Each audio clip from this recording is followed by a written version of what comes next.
Welcome back to Neth's Nook channel. My name is Momshiej, and today I have a special feature. We will have a review of a small appliance. Something different. I will share a review of this Asahi Egg Boiler. So magluluto po tayo ng itlog. Nabili namin siya sa Ansons. And this is only how much? Magre-review po tayo ng Asahi Egg Boiler. Tingnan natin anong laman.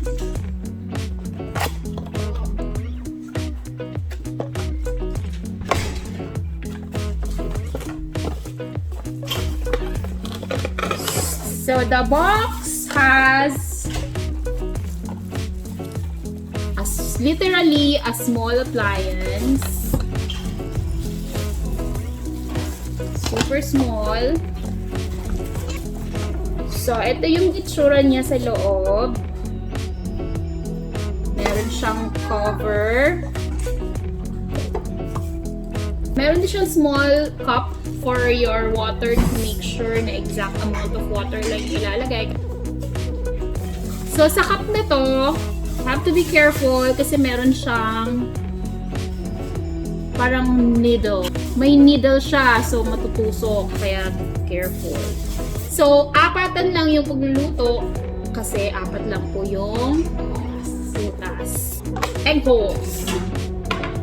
And then ito yung small unit, meron siyang on and off button. It's an analog type. So, kung gusto mong half cook lang yung egg, this one. Kung gusto mong soft lang yung egg, dito siya. Kung gusto mo naman ng medium, dito. And kung gusto mo naman ng hard boiled, dito siya sa full color. Automatic na siya. Hindi mo na kailangan ng timer. Basta hintay mo na lang siyang mag... So, game! Ready na ba kayo? I-test na natin. Kailangan po natin ng saksakan. So, iti-test na natin siya. Tara, puntahan natin yung kitchen natin. Kitchen ko. Ayan. Welcome to my kitchen. A very tiny kitchen. Sasaksak na natin.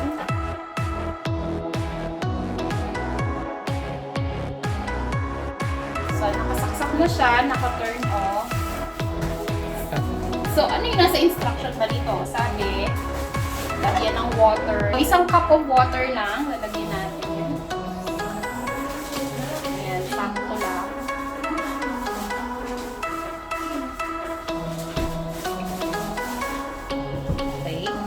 Well, sakto nga lang siya. And then, tayo ng fresh eggs. So, bought this from Unimart. O, i-test muna natin. Isa muna yung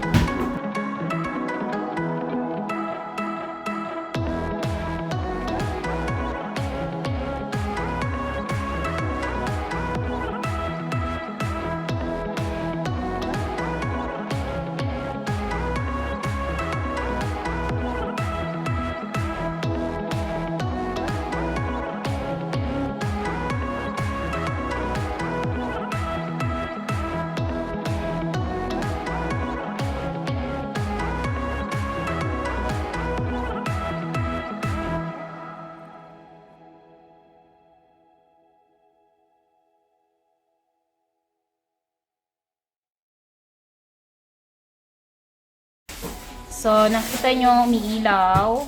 It means it's now starting to cook. And we'll just wait for the timer to end and see what's the result.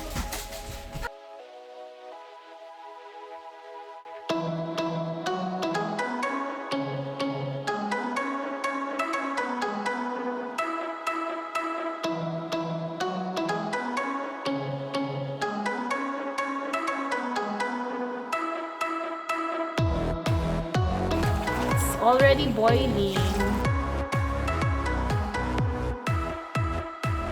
Naririnig mo may tumutunog na, papatay na natin. Off na natin, unplug natin. And tingnan natin ano yung result ng egg. Ooh, parang ang bilis niyang luto. Ang galing ah. Ooh, amazing. So, a tip, pag open kayo ng egg, much better kung cold water. So, lagay na natin siya dito and let's see ano yung itsura ng egg na natinis natin. Okay, so may konting crack na siya pero tingnan natin yung kung soft yung pagkakalo.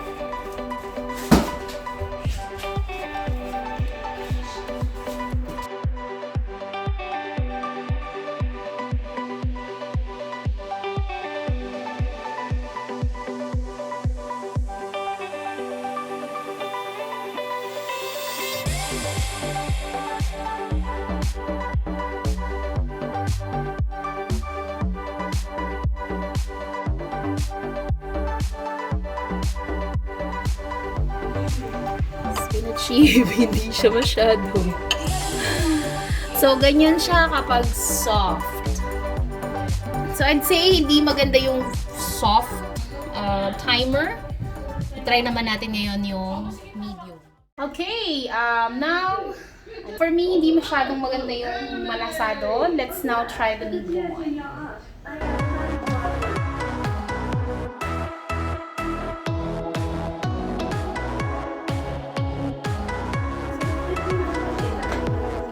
Try naman natin yung medium.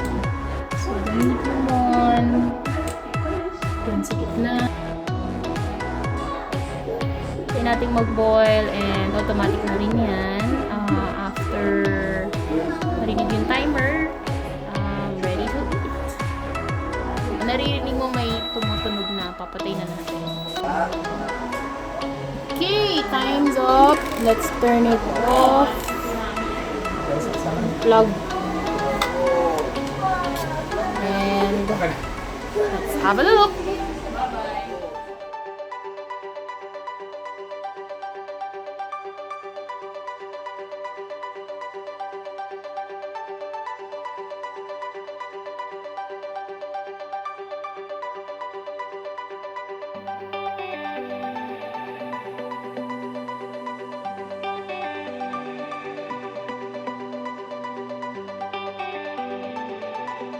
Natin na ng itsura ng medium done.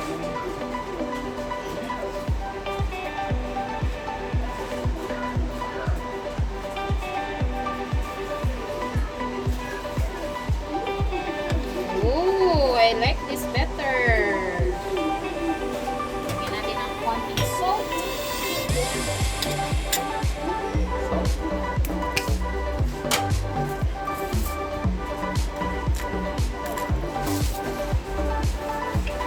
Dahil mas gusto ko to, titingnan ko siya.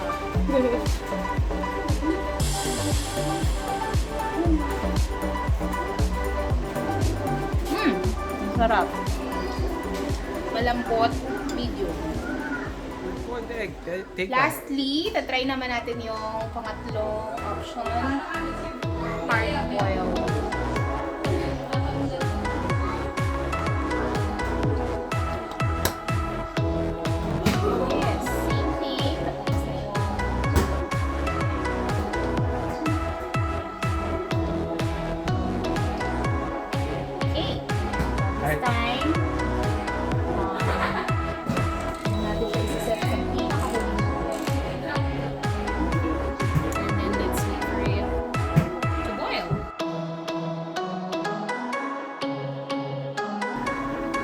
Ayan po, kumukulo na siya. Hintayin natin matapos yung timer. Yan, tapos na. Tingnan natin.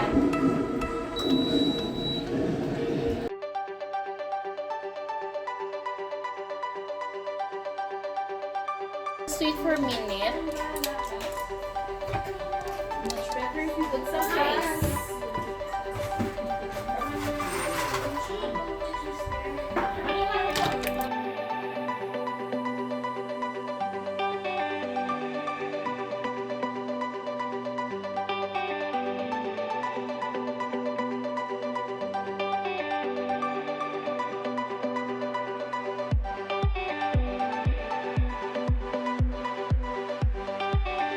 Perfect! So, ganyan yung hard-boiled.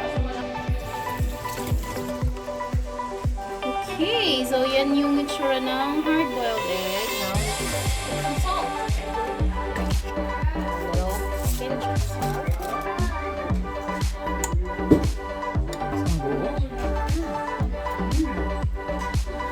Okay din naman siya, pero I prefer ko yung medium.